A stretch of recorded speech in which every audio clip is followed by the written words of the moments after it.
my name is Nur binti Muhammad Kamal. Hi, my name is Nur Nadia Shamira. Hi, my name is Nur Amira. Hi, my name is Nur Arfa binti Ismail.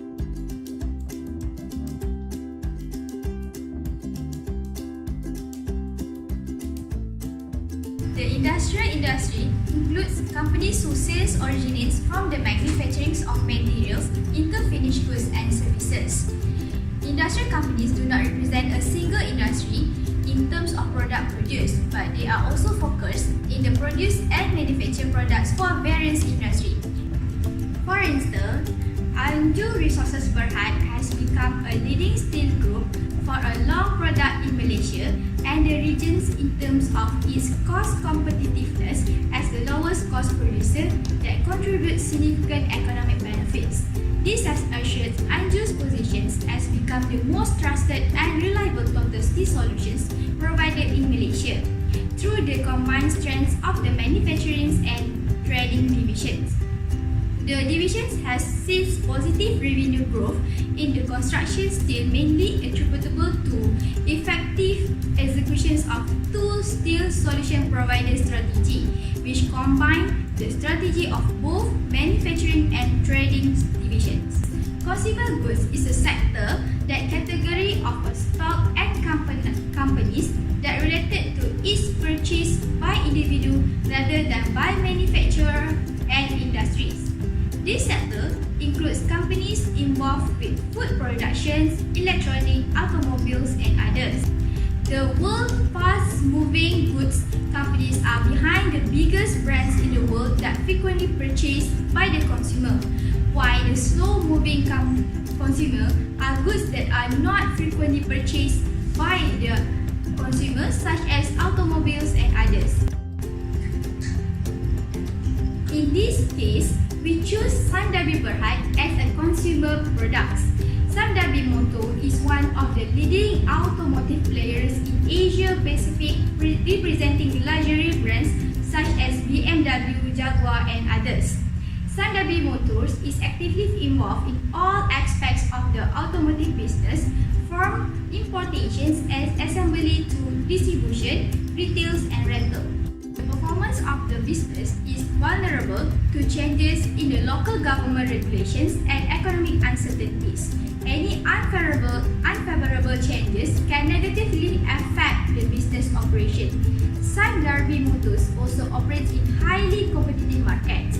The motor divisions forecast a challenging year for its businesses. DARBY company was created in year 2007 through a merger of three companies, which is DARBY Company Limited, Guthrie, and also Golden Hope. In January 2017, the three Malaysian big companies, giant companies, merged into one entity which is called as SIME Drive. But on 27 November 2017, from SIME Drive, they changed their name into DARBY Berhad. This company is an international conglomerate involved in many types of businesses. Its industrial and motor divisions are the main revenue generators of the business. This company is listed on the main market of Bursa Saham Malaysia's Securities Berhad. DARBY Motors is one of the leading automotive groups in Asia Pacific, representing luxury brands such as BMW, Jaguar, Land Rover, and Porsche to broad appeal market brands including Ford and Hyundai. Next, we move to Anju Resources Berhad. Anju Resources Berhad is listed on the main market of Bursa Saham Malaysia since 26 November 1996. The company is primarily engaged in the manufacturing and trading of steel and steel-related products. Anju Berhad are committed to provide steel products and service to their customers. Their standards and quality are among the highest in the industry. Through its steel making plant and rolling mills, the company focuses on the production of steel products ranging from billets, bars to wire rods, serving mainly the construction and engineering sectors. Mfrs 15 was issued in September 2014 with the original effective date of 1st January 2017. Malaysian Accounting Standard Board, which is MASB, confirmed that the effective date of Mfrs 15 will be deferred by 1 year, which is 1st January 2018. early applications of Mfrs 15 is still predicted. Early recognized revenues to represent the transfer of promised goods and services to customers for an amount that reflects the consideration to which the entity expects to be entitled in exchange for those goods or services. Revenue is recognized when a customer obtains controls of goods or services. For DARBY Berhad, even though this Mfrs is not effective yet, but the company has elected for early adoption of Mfrs 15, which is revenue from contract with customers. The company applied the following practical measurement. First, for completed contracts that begin and within the same annual reporting period were not restated, while the second one, for completed contracts that have variable consideration rather than estimating variable considerations, amounts in the comparative reporting periods, transactions priced at the date the contract was completed was used. The third one, for all reporting period presented before the date of initial application, the amount of the transaction price allocated to the remaining performance obligations and an explanation of when the revenue is expected to be recognized are not disclosed. Reconciliation of profit or loss, the adjustment are mainly due to the first one is the reclassification of other income amounted 221 million to revenue. The second one, the effect of changes to the timing of revenue recognition for the property development activities and club membership fees included in profit from discontinuing operations of 93 million.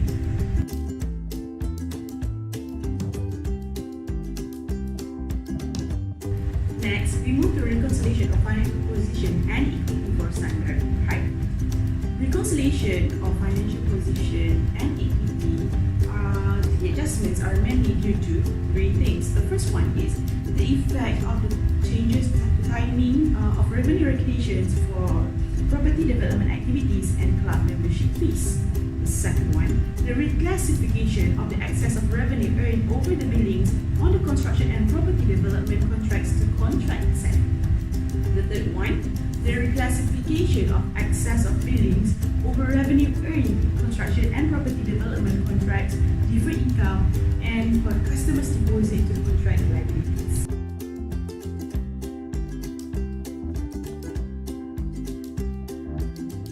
Now for under resources Berhad.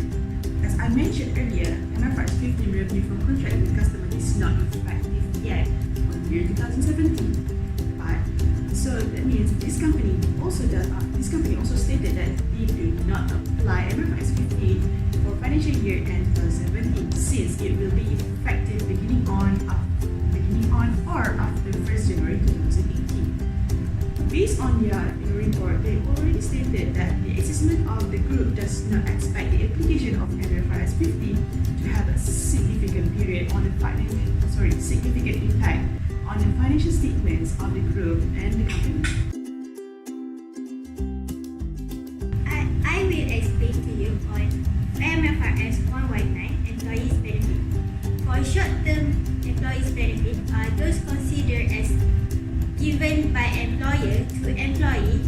The consideration payable within 12 months of the end of financial report. The short-term employee benefit obligation in respect to salary, annual bonuses, annual paid leave and sick leave are measured on undiscounted basis and the expenses are related to service is provided. For DARBY Berhad, the short-term payables employees benefit include wages, salary, annual leave and sick leave, and bonuses, and also non-monetary benefit occurs in the period of employees rendering of services. Retirement benefit that employee entitled are 1. When employee gives termination to employee before normal termination. 2nd, when employee encourage the employee to terminate voluntarily. Employment benefit for unused resources Berhad are the liability for the termination benefit is recognized at the earlier of when the entity withdraw the offer of the termination benefit and when the entity recognizes the relatively restructuring costs. For Sandabi Berhad, the short-term payables employees benefit include wages, salary, annual leave and sick leave, and bonuses, and also non-monetary benefit occurs in the period of employees rendering of services. Defined contribution plans are post-employment benefit plans, which are the company pays fixed contribution into separate entity. For example, EPF. For Anju Resources Berhad, comply with Mfrs 126 as a group and the company contribute the EPF in Malaysia, a defined contribution pension scheme. For Sandabi Berhad, complies with Mfrs 126 as a group contribution to defined contribution pension plans are charged to the profit or loss in the financial year in which they are relatable. Sandabi Berhad are comply with Mfrs 126 as the group defined benefit pension plans are determined based on periodic actuarial valuation where the amount of benefit that eligible employees have earned in return for their service in current and prior years are estimated. Actuarial gain or losses arising from market adjustments and changes in actuarial assumption are recognized in other comprehensive income. Mfrs 2 Share-based payment. Share-based payment means that payment of goods and services are made by issuing equity instruments of the company or making cash payment based on share price. There are two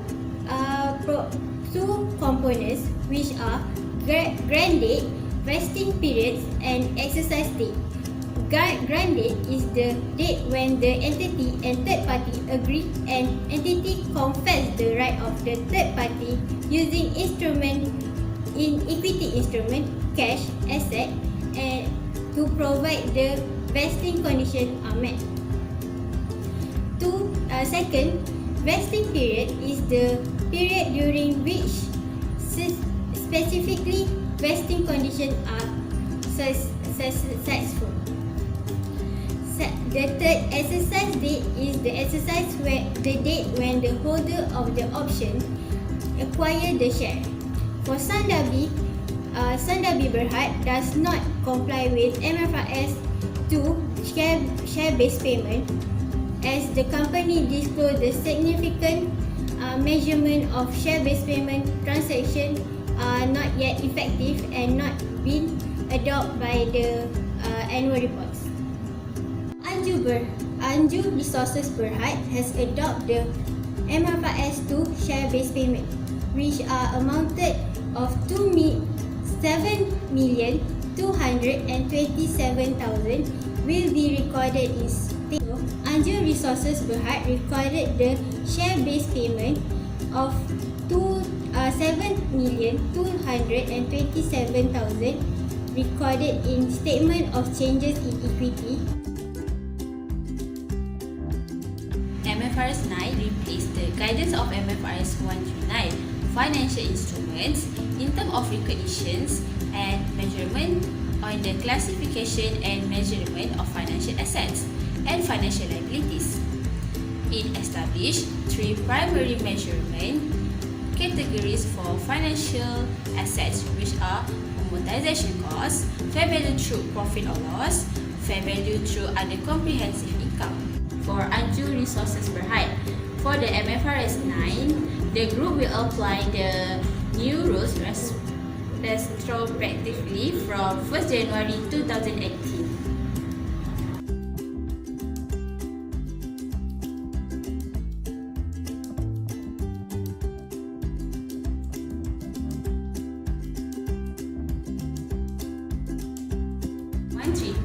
Financial instrument in terms of presentation. Mfrs 132 requires the issuer of financial instrument to classify the instrument or its components parts on initial recognitions as a financial liability, financial assets, or an equity instrument. A contract that will be settled in the entity's own equity instrument is non-derivative, where the company is or may be obliged to receive a variable number of equity owns, equity instrument, or derivative that will be or may be settled by fixed amount of cash or another financial for a fixed number of entity owns equity instruments. For SIME Berhad, the financial instrument will be measured at fair value. This is how the financial instrument will be presented. At the top is the financial assets and at the bottom is for financial liability. The financial instrument that measured at amortized cost for the financial assets and the financial liability. Next is the unused resources Berhad financial assets for the company, which comprise the receivable excluding prepayments, cash and bank balances. This is the unused resources Berhad financial liability for the group, which comprise the loans and borrowings, RCPS liability components, and payable and accruals excluding employee benefits. The last one is Mfrs 7 for financial instrument in terms of disclosure. Mfrs 7 require disclosure about the significance of financial instruments to the entity financial positions, performance, and cash flow. In addition, it also requires information about the extent to which the entity is exposed to risk arising from the financial instrument during the reporting periods and a description of the management objective and policy in managing those risks that faced by the two companies is the foreign exchange risk. For foreign exchange risk, it refers to adverse exchange rate movement of financial instruments in foreign currencies such as US dollar, Chinese euro, and Australian dollar, where the functional currency are not in ringgit Malaysia. For SIME Berhad, the company managed the foreign currency risk by net foreign currency exposure and forecasted foreign currency cash flows are hedged via forward foreign exchange contract and currency swaps. For unused resources Berhad, the company monitored the foreign exchange exposure closely and may be partially or fully hedging on the size of the exposure and the expected strength of the currency in future. Voluntary disclosure include three theory, which is deterministic theory, stakeholder theory, and institutional theory. First is a corporate social responsibility.